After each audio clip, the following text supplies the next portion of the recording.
नमस्कार, मैं चिराग शुक्ला, संस्कृत विषय का शिक्षक। संस्कृत की द्वितीय कक्षा में आपका स्वागत है। पहले श्लोक। पठामि संस्कृतं नित्यम्, वदामि संस्कृतं सदा,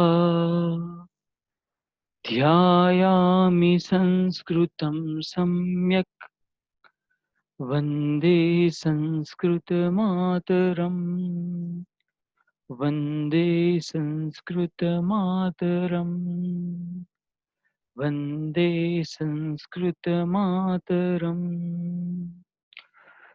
संस्कृत की इस कक्षा में हम अपने प्रकरण 2 संयुक्त व्यंजनानी के बारे में बात करेंगे।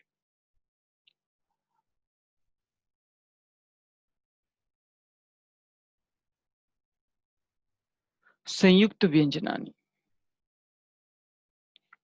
जब कोई स्वर रहित व्यंजन दूसरे व्यंजन से मिलाकर एक कर दिया जाता है तो वह संयुक्त व्यंजन कहलाता है। यहाँ दोनों व्यंजनों की बात हुई है। जब कोई स्वर रहित व्यंजन, जिसमें स्वर ना हो, ऐसा व्यंजन अगर दूसरे व्यंजन से, दूसरा जो स्वर रहित व्यंजन है उससे मिलकर एक कर दिया जाता है तो उसे हम संयुक्त व्यंजन कहते हैं। कुछ उदाहरणों से हम देखते हैं। क्ष, यहाँ ये संयुक्त व्यंजन है। दिखने में ये एक है, लेकिन ये इसमें दो स्वर रहित व्यंजन मिले हुए हैं। जैसे कि क्ष बनेगा कैसे?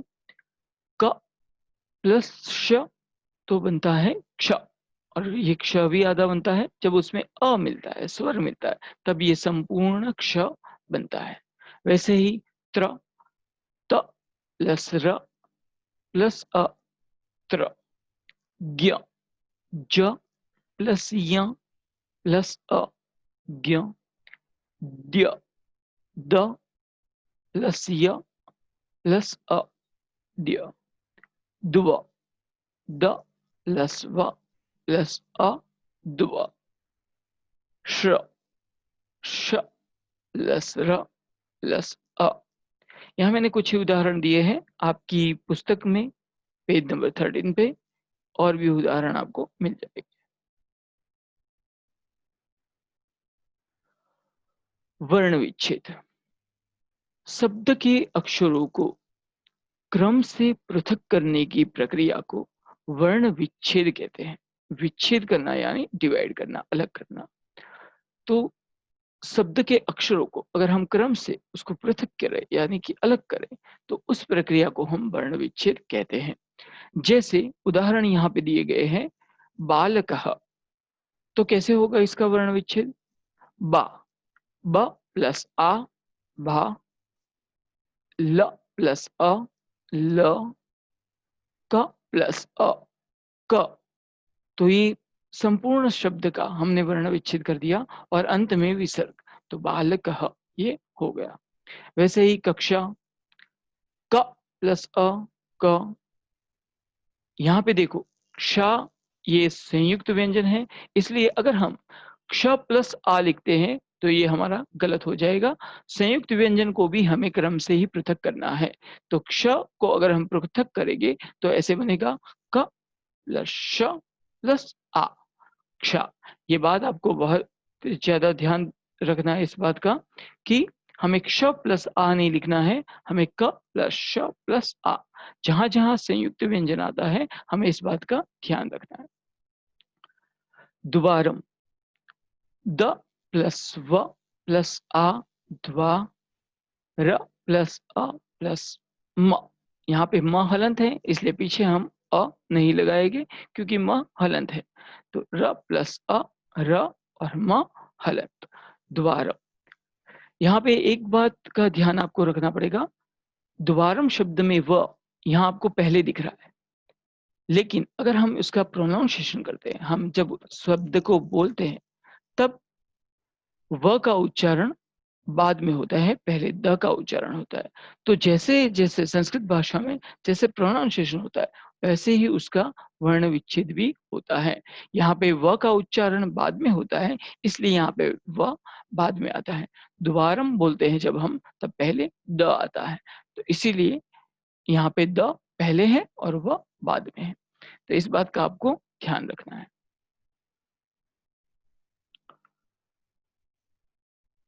वर्ण संयोजन, वर्ण विच्छेद की प्रक्रिया को विपरीत करने से वर्ण संयोजन बन जाता है।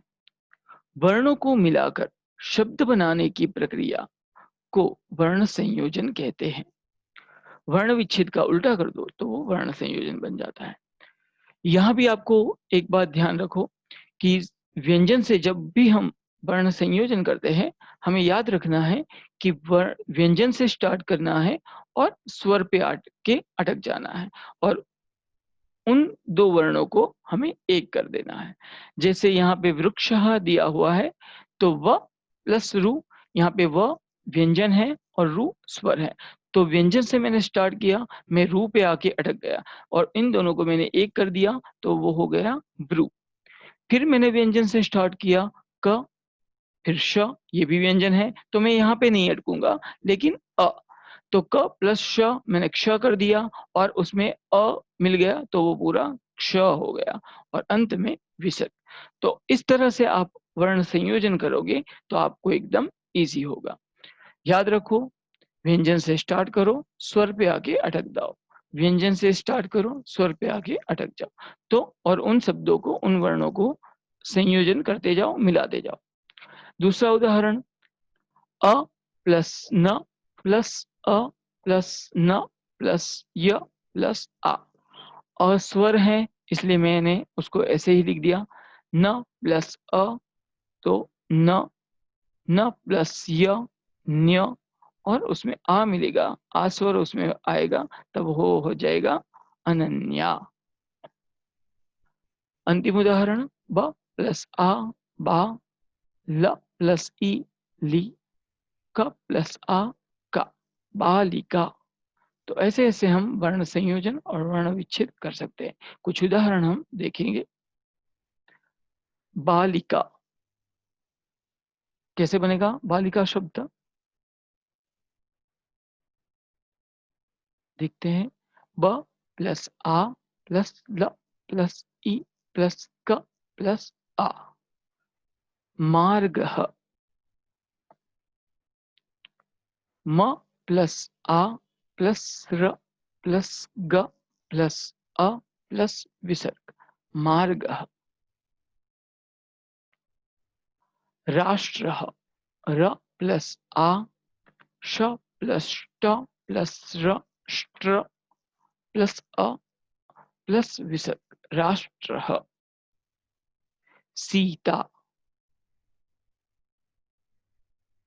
स प्लस ई प्लस त प्लस आ।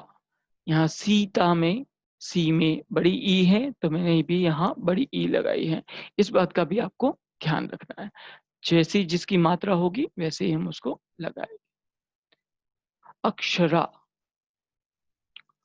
अ प्लस क प्लस श प्लस अ प्लस र प्लस आ, अक्षरा। गर्दभः, ग प्लस अ प्लस र प्लस द प्लस अ प्लस भ प्लस अ प्लस विसर्ग। रुचा, रु प्लस च प्लस आ, कलिका। क प्लस ल, क प्लस अ प्लस ल प्लस ई प्लस क प्लस आ, कलिका। चलिए कुछ वर्ण संयोजन की भी उदाहरण देखते हैं। श प्लस आ प्लस ख प्लस आ, क्या बनेगा? शाखा। म प्लस उ प्लस श प्लस अ प्लस ख प्लस अ प्लस विसर्ग,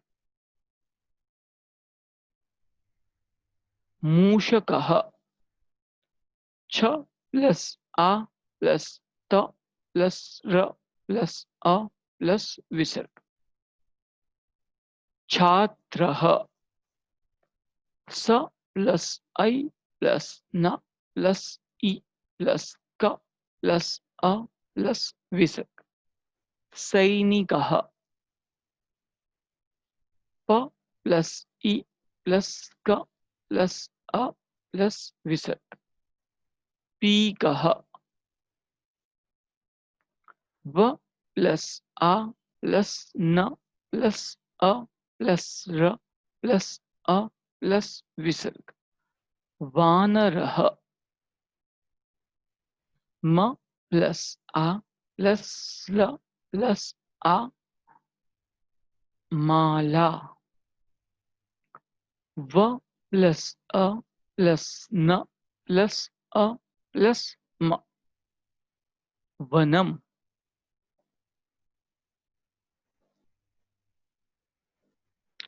यहाँ हमारा प्रकरण पूर्ण होता है। धन्यवाद।